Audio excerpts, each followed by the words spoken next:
حالانکہ وہ میرے تھے۔ میں اپنی شادی پر ملنے والے زیورات کو دیکھ کر میرا دل خون کے آنسو رو رہا تھا۔ وہ میرے حق کی نشانی تھی، ان پر میرا حق تھا کیونکہ وہ میرے نام پر لیے گئے تھے، لیکن اب وہ میرے نہیں تھے بلکہ کسی اور کو ملنے جا رہے تھے۔ میں اندر کمرے میں آ کر بہت روئی، میری آنکھوں میں آنسو تھے۔ میرے شوہر کمرے میں داخل ہوئے تو مجھے پوچھنے لگے۔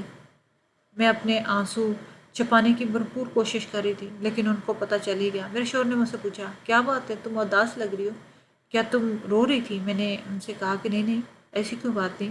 پھر میرے شوہر نے کہا کہ تم پریشان نہ ہو، میں بالکل بھی دوسری شادی نہیں کروں گا۔ مجھے اپنی غلطی کا احساس ہو گیا۔ تم بھی ایک انسان ہو، تم میری ذمہ داری ہو، تمہارا خیال رکھنا میری شرعی ذمہ داری ہے۔ میری ساری زندگی تمہارے ساتھ رہوں گا، دوسری شادی کبھی نہیں کروں گا۔ اگر تم دوسری شادی کو لے کر پریشان ہو تو یہ خیال اپنے دل سے نکال دو۔ اپنے شوہر کی یہ بات سن کر تو مجھے پہلے کچھ دیر والا غم یوں بھول گیا تھا۔ وہ اتنے سالوں سے کئی بار میرے سامنے یہ بات کر چکے تھے، اور جب بھی میرے سامنے یہ بات کرتے تو مجھے خوشی ہوتی۔ میں ان سے کہا کہ اگر آپ کو میرا اتنا ہی احساس ہے تو ہم اپنا علاج دوبارہ سے شروع کروا لیتے ہیں۔ آپ میرا علاج کروا دیں، انشاءاللہ ہمیں ضرور بچے ہو جائیں گے، کیونکہ خامی تو مجھ میں ہے نا۔ میں نے ان سے کہا کیونکہ میری ساس بار بار کہتی تھی کہ تم میں ہی خامی ہے، اور میری رپورٹ میں بھی ڈاکٹر نے یہی کہا تھا۔ میری بات سن کر میرے شوہر کے چہرے کا رنگ ہی بدل گیا، اور انہوں نے کہا آج کے بعد علاج کی کوئی بات نہ کرنا، علاج بہت مہنگا ہوگا، میرے پاس اتنے پیسے نہیں ہیں، ایک دوائی ہزاروں میں آتی ہے۔ وہ صرف ایک دو دن کی میں اپنے شوہر کی بات سن کر حیران رہی۔ اور اولاد سے بڑھ کے تو پیسہ نہیں ہوتا نا، وہ علاج پر پیسہ خرچ کر لیتے تو ہمیں بھی فائدہ ہوتا، ہمیں بھی بچہ ہوتا۔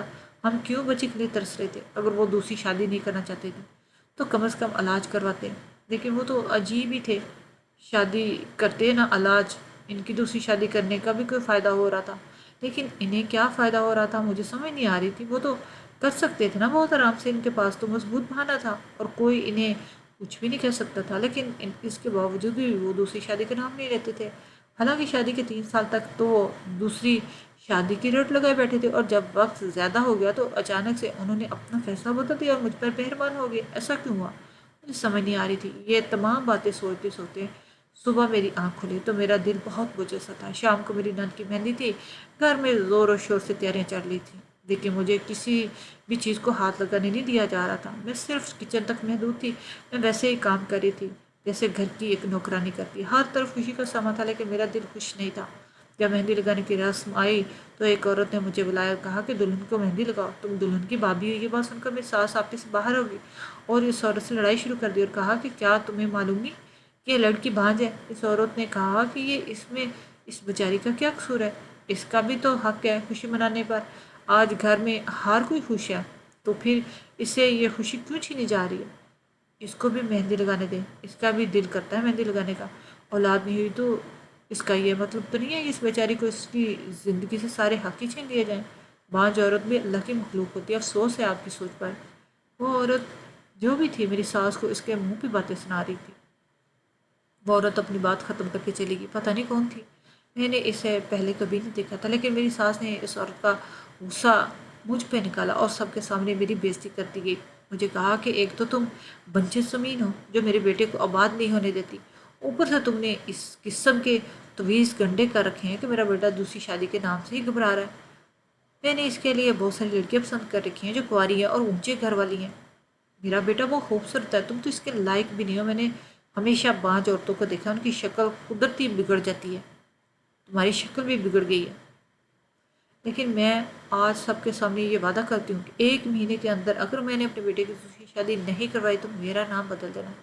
میری ساتھ جتنا بول سکتی تھی بول رہی تھی اور سب کے سامنے بول رہی تھی۔ مجھے تو 2 گز زمین بھی میسر نہ تھی کہ میں اپنا وجود وہاں چھپا سکوں۔ میں نے اپنے آپ کو کمرے میں بند کر لیا اور رونا شروع کر دیا۔ میری ساس نے بہت تانے دیے، میری زندگی اجیرن کر رکھی تھی، لیکن آج تو حد ہی ہو گئی تھی۔ میں کہتی تھی کہ آخر قدرت نے مجھے بانجھ کیوں بنایا؟ میں بدصورت نہیں تھی، اچھی خاصی شکل کی تھی، لیکن میری ساس کو مجھ میں ہر خامی نظر آتی، وہ میری خوبی کو بھی میری خامی میں بدل دیتی تھی۔ میں روتے روتے سو گئی تھی۔ 1 ہفتے بعد شادی تھی، ابھی کوئی مہمان دور دراز والے نہیں آئے تھے، انہوں نے شادی والے دن ہی آنا تھا۔ گھر میں صرف میری ساس، میری نند جو اپنے سسرال سے یہاں رہنے کے لیے آئی تھی کافی دنوں سے شادی کی وجہ سے، اور میرے شوہر اور دیوری تھے۔ کھانا بنانے کے بعد گھر کے سب مرد باہر چہل قدمی کرنے کے لیے چلے گئے۔ اب گھر میں صرف ہم عورتیں ہی تھیں۔ اچانک گھر میں 4 افراد جو کہ نقاب کیے ہوئے تھے داخل ہوئے۔ ہم سے کہا کہ جتنی نقدی و زیور ہے شادی والی ہمیں سب دے دو۔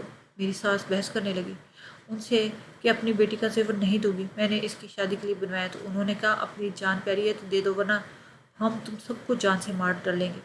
میری بڑی نند اپنی امی سے کہا کہ بحث کا وقت نہیں، جو مانگ رہے انہیں دے دو، اور یوں وہ سارا زیور اٹھا کر بھاگنے لگے کہ ان میں سے اچانک ایک کی مجھ پر نظر پڑی اور ایک دوسرے کو اشارہ کیا۔ میں کچن میں بند ہو رہی تھی تو وہ مجھے نہیں دیکھ سکے، لیکن اچانک جاتے ہوئے انہوں نے مجھے دیکھ لیا اور پھر آپس میں کچھ بول کر مجھے وہیں سے گھسیٹ کر کمرے میں لے جانے لگے۔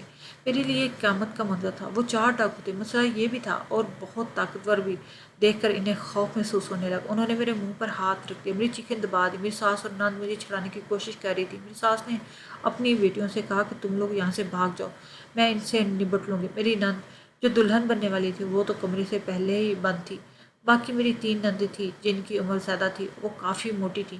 ان چاروں کو ان میں سے کوئی پسند نہیں آئی تھی۔ مجھ پر نظر پڑی، شاید انہوں نے میں ان کے مطابق لگی تھی۔ میری نند اپنی چھوٹی بہن کے کمرے میں چلی گئی اور میری ساس ایڑی چوٹی کا زور لگا دیا مجھے چھڑانے کے لیے۔ ان میں سے ایک نے میری ساس کو کچھ دے مارا اور ان کے سر سے خون نکلنے لگا۔ میری ساس زمین پر بیٹھ کے اپنا سر پکڑ کے کہہ رہی تھی، خدا کے واسطے تم لوگ اس گھر سے جو لے جانا لے جاؤ، ہماری عزت پر حملہ نہ کرو۔ یقیناً میری ساس کو مجھ سے کسی قسم کی کوئی ہمدردی نہیں تھی، لیکن انہیں شاید اپنے بیٹے کی عزت کی فکر تھی کہ محلے میں بات پھیل جائے گی ان کی بہو کے ساتھ زیادتی ہوئی تھی تو وہ زمانے کو کیا منہ دکھائیں گی۔ مجھے ہر راستہ بند ہوتا نظر آ رہا تھا۔ میں دعائیں کر رہی تھی میرا شوہر جلدی گھر آ جائے، لیکن انہوں نے بہت دیر کر دی۔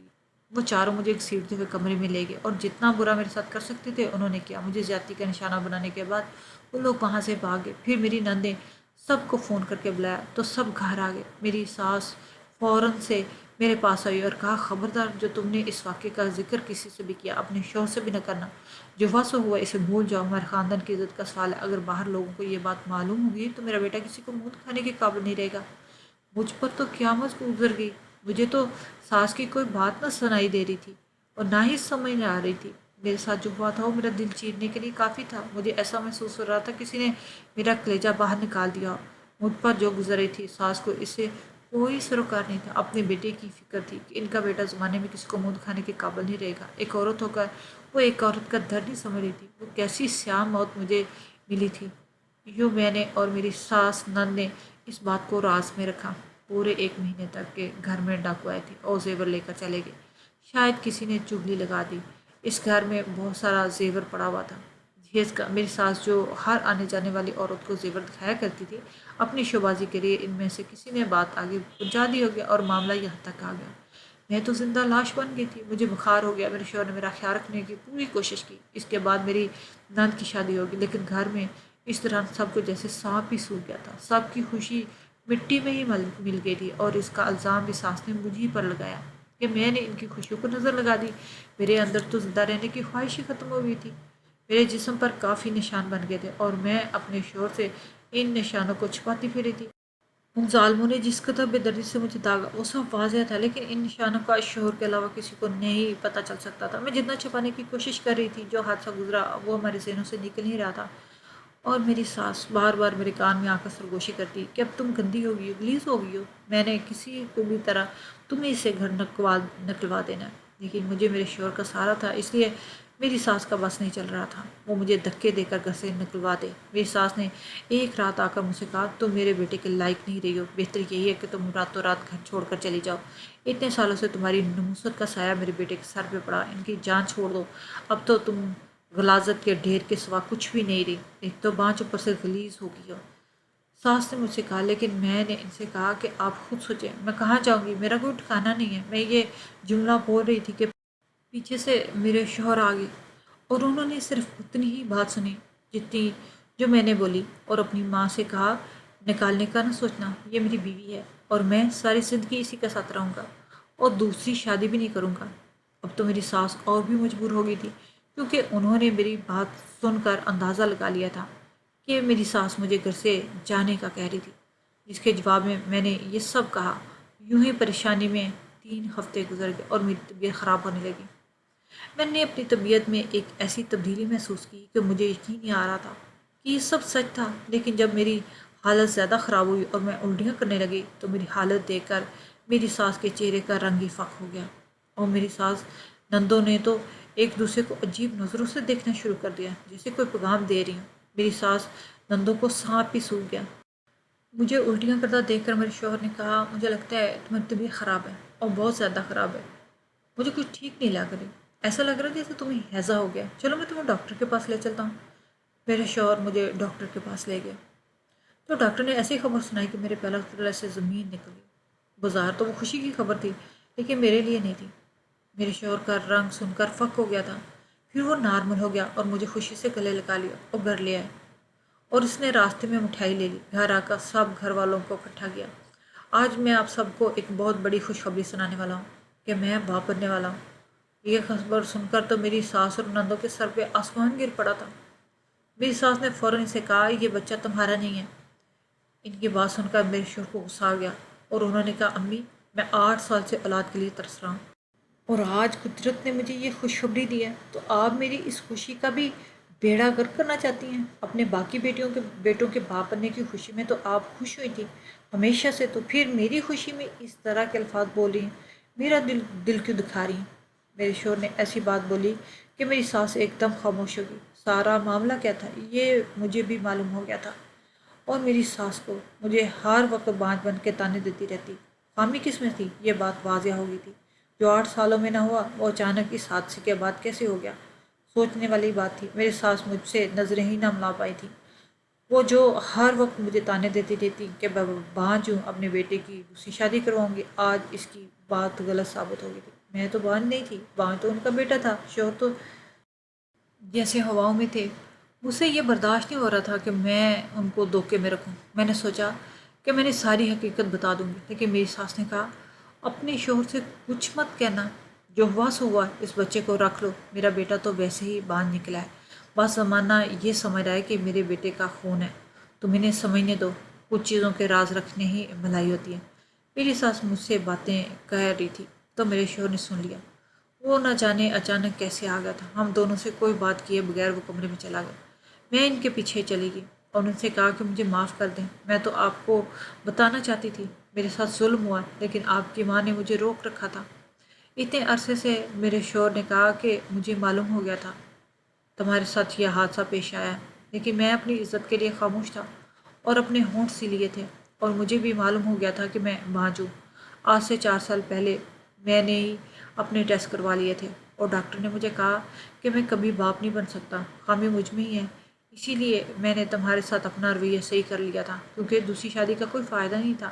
اگر میری دوسری شادی ہوتی تو میرا راز سب کے سامنے آ جاتا اور سب یہی کہتے کہ دوسری بیوی سے بھی اولاد نہیں ہوئی، یقیناً اس شخص میں خامی ہے۔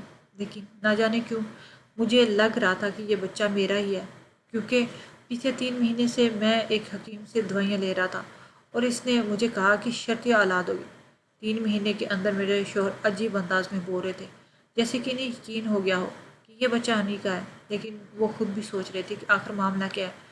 تو میں نے ان سے کہا کہ ہم اس بچے کا DNA ٹیسٹ کروا لیتے ہیں، ساری حقیقت سامنے آ جائے گی۔ یہ سارا عرصہ ہم نے اسی سوچ میں گزار دیا۔ جب بچہ پیدا ہوا اور اس کا DNA ٹیسٹ ہوا تو میرے شوہر کا ہی بچہ تھا۔ حکیم کی دوائیوں نے اثر کر دیا۔ میں اس حادثے کو برا خواب سمجھ کر بھول گئی اور اپنی ساس کو ساری بات بتا دی۔ اب میرا دل بھی مطمئن تھا کہ میری گود میں میرے شوہر کا بچہ ہے اور میرا شوہر بھی خوش تھا۔ میری ساس بھی مطمئن ہو گئی تھی۔ DNA ٹیسٹ کروانے کے بعد اور رپورٹ کو دیکھ کر پھر انہوں نے میرے شوہر سے کہا کہ اس کے ساتھ اتنا بڑا حادثہ ہو چکا ہے، یہ ریلیز ہو چکی ہے، اسے نکالو، پھر سے بچہ ہم رکھ لیتے ہیں۔ میرے شوہر نے کہا کہ اس عورت نے اتنے سال میری پردہ پوشی کی، تو کیا میں اس کی پردہ پوشی نہیں رکھ سکتا؟ میرے شوہر کی بات سن کر میری آنکھوں میں آنسو آ گئے تھے۔ اب ہماری زندگی مکمل ہو گئی تھی۔ جو حادثہ ہوا وہ ناقابل فراموش تھا، لیکن یہ دنیا فانی ہے اور ہم سب کو چھوڑ کر جانی ہے۔ یہاں پر ہر کسی کو مکمل جہاں نہیں ملتا، ہر کسی کی زندگی پرفیکٹ نہیں ہوتی، بہت سارے لوگ بہت سارے حادثات سے گزر جاتے ہیں۔